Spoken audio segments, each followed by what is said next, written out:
Don't know about you, Devo, but I'm feeling a little bit rough this morning. Yeah, mate. You know what? It was just a lovely game, a lovely day of football, and lovely weather, Lovely day, lovely lovely weather, day, lovely and day, lovely day, lovely day. Well, you're meant any to keep excuse to get talking some over beers it, in. Any and excuse to get some whilst I beers was in. doing my Bill Withers behind in No, the I wanted background. to hear the vocals, to be honest. A lovely day, lovely day. Oh God, we've got work in 20 minutes. It's cool. Now look, we are buzzing. We are buzzing. It's coming home. It is coming home. Mate. You know what? The English we just can't help ourselves, can we? Do you know what I mean? It's just the littlest hint of success. We're like, yes, we're gonna do it. Finally, yes, it's gonna happen. Dear, and then it all ends in tears. Let's be real, Devo. It's the first time England have ever won an opening game of a European Championship. Mm-hmm. Yeah, we've never won it before. Yeah, because we've never won the first game. Yeah, well, okay. This year we've won the first game, so therefore it's coming home. I see the logic. I have to see more from England before I get myself into that kind of hyped view of some sort of alternate reality. But I think the lineup, when I saw the lineup, I was like, mate, Southgate's fluffed this. He's fluffed these lines. Croatia didn't play. Let's be honest. Croatia did not play. They didn't create anything. Part of that was down to Calvin Phillips just being an absolute monster in the midfield. Sorry, Can you refer to him in his correct name, please? Calvin Phillips.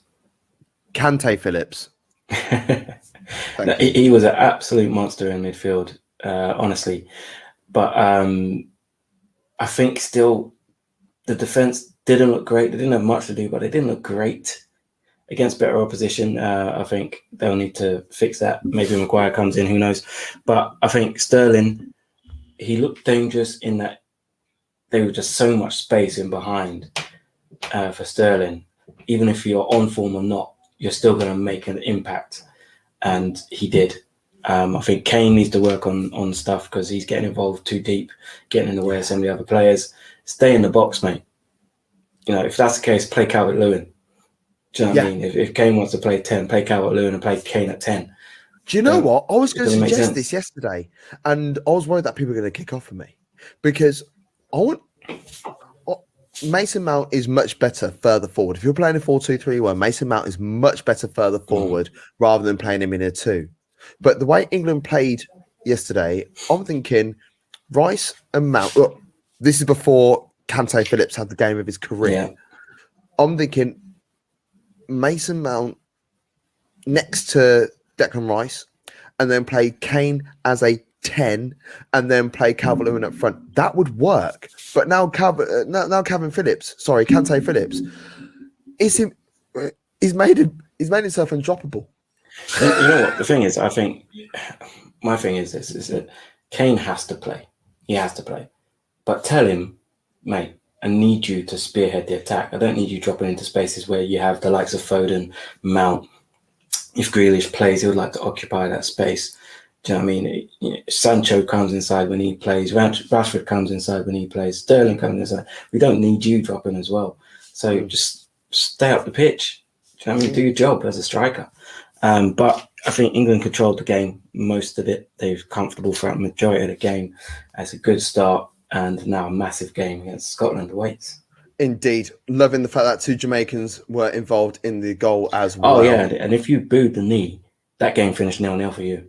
Yeah. Sorry. I know it's Monday morning, but if you booed this, and I'll tell you what, you can dislike this video if you like. If you don't like the fact that the England players were taking the knee and then whatever, if you're not a fan of that, unsubscribe right now. Yeah.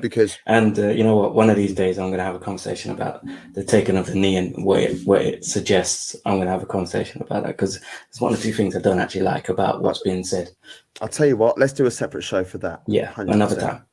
100%. Right, Austria, my dark horses, one of my 2 dark horses for the tournament. They beat North Macedonia 3-1. Liner, Bundesliga legend. Gregorich, Bundesliga legend.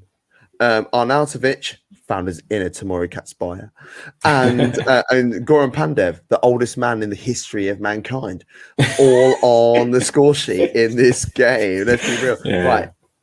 This game, as soon as line of bags, which was glorious, by the way, Great what goal. a whip Brilliant in ball. for his brilliant ball on the bit. Bundesliga legend, you know, and then the equalizer upset me a little bit because I'm trying to champion Austria here, and Peter Drury helped with that because he's got connection with Austria. Yeah. So if you don't know about that, make sure you go back and watch Mackie Meets with Peter Drury himself on this channel, MAD Sports Network. If you haven't unsubscribed already for not taking the knee, of course. This game ended up being very difficult for Austria, who have never won a game in the Euros before, by the way. Yeah, neither has North Macedonia. So they share that in common. I quite enjoyed this game. I thought it was a good game. I thought it was very feisty. You know, there's some challenges being thrown around. There's a lot of players getting up to each other's face. I think Sabitzer was well and truly up for this. He was like charging around the pitch like it meant his life. First goal, brilliant goal. That was the goal of the tournament until the next game we're going to talk about. We'll chat later. And then that Pandev goal was just like, firstly, Hinteregger, what the hell were you doing? Daniel Backerman, if Watford are going to stay in the Premier League, he cannot be their first choice goalkeeper. Nah, sir. No way. He's suspect. So yeah, after all of that, to see Austria manage to bring about 2 substitutes late on in the game, I felt happy for them. I think they deserved it. I think they were the better of the 2 sides. North Macedonia did surprise me, and they actually impressed me as well. Played some nice stuff. Yes, they did. Yes, they did. I was a big fan, to be fair. Arnautovic, who's got beef with? Because when he bagged, he is the B-Tech Zlatan. And I think that's why he has beef with people, because everybody says that. But it's true. It's true. He honestly thinks he's Zlatan. He turned around to, when he was playing in Germany, he turned around to a police officer because he was about to get in trouble or something. He turned around to a police officer and told this copper that, don't come to me with drama. I earn so much money, I can buy your life. Genuine quote. You are not Zlatan. You are not Balotelli. Keep your lyrics to yourself. Just focus on scoring goals and come back to Europe and prove your worth. Let's be real. But no, Austria, I thought they once the drama had settled, like sort of like towards the hour mark or so, I felt at that point that's when they showed their professionalism, and there was only going to be one winner, despite how well North Macedonia tried to battle. And if I was North Macedonia, or if I was a North Macedonian, or I was a fan, I would be super proud of that performance that they put in, because I thought they did well. They did well. Yeah, they did really well. Netherlands 3, Ukraine 2. 0-0 at half time. Anyone who put on over 4.5 goals at half time, we need to check your hard drive. That's all I'm saying. Don't trust you. Don't trust you if he did that. Wijnaldum, Genie Wijnaldum, like, it was a bit of a goal mouth spray or whatever. And he was able to be there on the edge of the box and just slot it home nicely. And then Wout Weghorst at the back stick, they checked that for way too long, as far as I'm concerned. It took a long time, didn't it? Didn't think it needed that long. No. And then there was a goal pulled back by Yarmolenko, and